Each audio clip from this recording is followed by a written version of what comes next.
finally we can obviously use that, take an advantage, use that as an opportunity to see each other. I was like, okay, cool. I get to London after my meeting.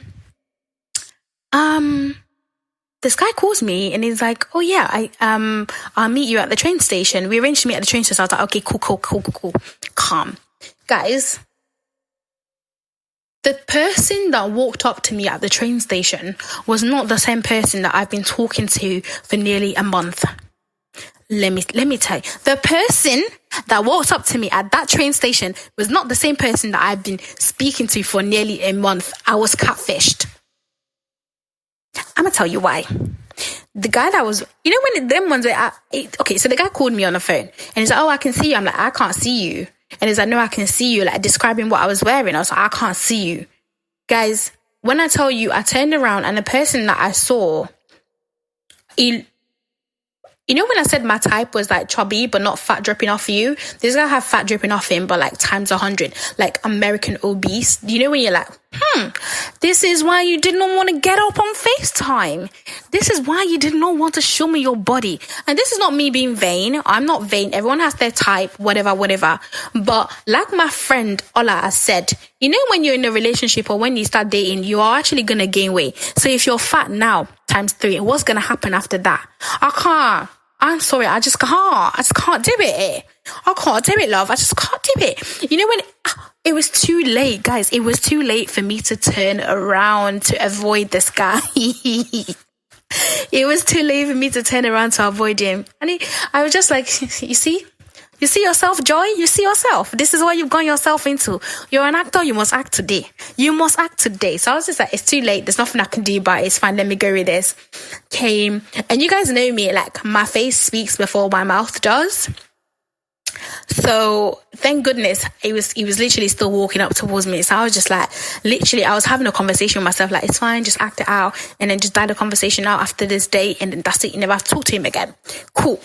We went on the date. After the date, I'm the type of person, maybe this is quite misleading. I'm the type of girl, I talk a lot, obviously, hence why this podcast. I talk a lot, that I will talk to you even if I feel awkward. Like, I will talk and talk, that even you yourself, you'll be thinking the date is going well, but it's not really going well. No, I'm dying on the inside. I don't want to be here. I hate it here. So I went on at the end of the day, obviously he paid. When he paid, and then I was like, all right, thank you, this is great. And he was like, do you want me to walk you to the train station? I was like, no, it's fine. He insisted, walked me to the train station, and then he went in for a kiss. But obviously your girl dodged it. Did I dodge a kiss or did I kiss him? I can't remember, but I'm going to go with the fact that I dodged it because I don't want to relive that memory. Them ones where the memory was so bad, I probably deleted that part from my head. I'm going to go with the fact that I dodged a kiss. If you're watching this and you guys already know about the story, please text me if I actually dodged it or I kissed him, and I'll update the TL. I will let you guys know on Twitter if I actually kissed him or not. But yeah, and then after that, this is what I do with the conversation. If I don't feel like the date went well, I will obviously still talk to you that same days because I don't want to kill your vibes. Like, if you feel like the date's gone well, I don't want to ruin everything for you, and you feel like you've had a good, I don't want to ruin your day. So I always just let the conversation just die down slowly. So yeah, he texted me, be like, oh, I had a lovely date, whatever. And then the next day I kind of stopped replying. Like, I didn't pick up his calls, just sort of let it dwindle down a little bit. And then a couple of days after that, I rang him and we had a conversation. I was just like, look, I'm sorry, but it's not really working out. And he was just like, why? But guys, how do you tell someone that you don't want to see them anymore because they're fat? Do a hashtag just with joy if you think I was a little bit too harsh with this. How do you tell someone? What would you do if you were in this situation? Do hashtag this with joy on Twitter or on Instagram, on your story, anything, message me. What would you actually do? Would you tell someone the reason why you're breaking up with them is because they're fat? I don't know how would you go about doing that?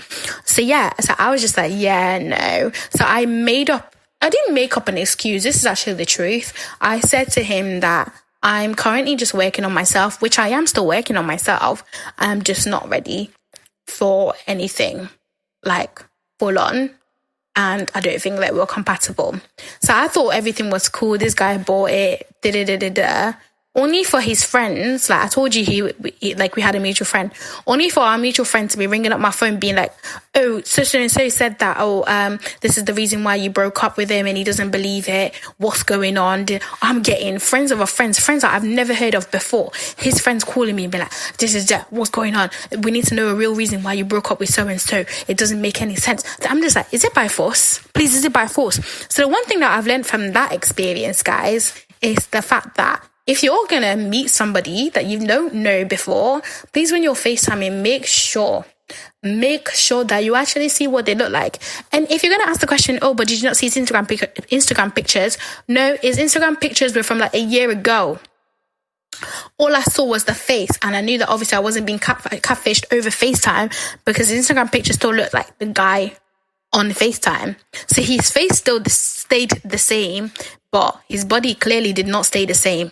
Like, how can maybe some people are just built like that. Because for me, I actually know I have a chubby face no matter what, but my face just keeps getting chubbier even when I gain weight. So I don't understand how you gain weight. You're fat at the bottom, like you're obese at the bottom, but your face remains the same. It doesn't really make sense, but it's okay. So yeah, that's Mr. Catfish. There was so much more that even happened with that, but I'm not going to get into that. Like, he was messaging me randomly. He got drunk and he messaged me being like, "I'm going to break girls' heart and I'm going to tell them that it's you. If they ask me why I've broken their heart, I'll tell them to go and ask Joy." Like, he messaged me like 3 weeks after being like, "Are you still ready to be my girlfriend?" Guys, I've been through a lot when it comes to dating, but we're not going to get into that. That's all I'm going to give on Mr. Catfish. Moving on to Range Rover Uncle. The reason why I'm calling this guy a Range Rover Uncle, because it is my fault. It is my fault. Let me tell you why. So guys, I had this guy on Snapchat, and I don't even know how he added me on Snapchat or how I added him on Snapchat. I don't know who he is. Okay, cool. So, when guys like pop up every time you post a cute picture, like a cute snap, I always aired him. I always just ignored him. So one time, when I was bored, I was at work, I was at one of this temping job that I was at, I was bored, I had literally watched every single person's Snapchat stories that you could probably watch, even people that I don't even talk to, that I never even watched their stories. I watched it that day, and I was bored, so I thought, okay, just this guy left, let me watch his snap. So, I watched his snap, guys, and guess what I saw? I saw a Range Rover. I saw a big Range Rover, and I thought, oh my gosh, the gold digger in me went, yeah. So this guy that's been trying to chat to you has a Range Rover, and you're being catfished by someone that doesn't have a car. Let's go, round 2. That should have been like, it's fine. Lesson learned. It's fine. So yeah, I saw a Range Rover, so I thought, this is what I'm working with. So I even started paying attention to the guy's story. I was like, he has a Range Rover. Okay, tell me more. I'm interested. My ears have been perked. So after that, next time I went on a night out with my girls, whatever, or when I posted a cute snap again, he popped up. This time I replied. Because why? Because I'm selfish. And I saw the Range Rover, so I thought it's fine. Me, I like money. Who doesn't like money in this world? Come. Hi. Let's talk. So I replied to him, and then we were chatting on Snap. The conversation was all right. We're both Nigerian, so that was like already a given that I'm going to give you more of my time if you're a Nigerian as well. So we're chatting. And then one thing, like I said earlier, I hate texting. So I realized that he wasn't, like, I started sending voice notes. So I realized that he wasn't sending any voice notes back. And that got me thinking. That really, really got me thinking. And I thought, wait, why is this guy not sending any voice notes? Like, are you all right? There's 2 reasons. Either you're actually going to kill me, you're a pedophile, or you have an Af accent. Like when I say Af accent, I mean like somebody that's just fresh off the boat. Somebody that's just come from Africa. Like, Africa is a continent, idiot. Someone that's just come from Nigeria or Ghana or something. And that's not me being I'm not discriminating. I just feel like personally I can't date somebody who doesn't understand what it's like growing up as like a Black British person, if that makes sense. Because I just feel like we won't have the same experience. And let me explain why. So we're chatting. I just ignore the fact that, okay, I'll hear his voice in real life. We arranged a date. It's fine. It'll be all right. So this guy comes to pick me up. I went to the cinema that day with my friends, and then he picked me up outside Printworks in Manchester. I saw the range. I thought, I'm getting picked up on the range, guys. It's fine. I'm going to have a good time. It's all right. Don't worry. So picks me up. You know those Range Rover guys? I was right to just go with the fact that he has a Range Rover. You know those Range Rover, yeah? That you need to hop on. It's not even like a Ranger on the same floor level. You need to hop on the Ranger. You need to hop on. Like hey girl, you guys don't understand. You know, the Ranger, the car was fine. That car was beautiful. It's a car that you need like a step. You need a little stool to step on and then get into the car. Them ones. So I was getting gassed. I was like, this guy's coming to pick me up in the range. Gang. So picks me up outside Printwork. I say goodbye to my mates. I'm like, all right, okay, calm, let's go.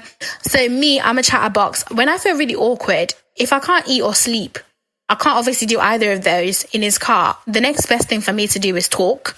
So I was chatting away, just like, oh yeah, you're all right. Just what have you done? Talking about the film that I've just seen, all of that. This guy was doing, I was thinking, why is he not saying anything? He wasn't saying anything.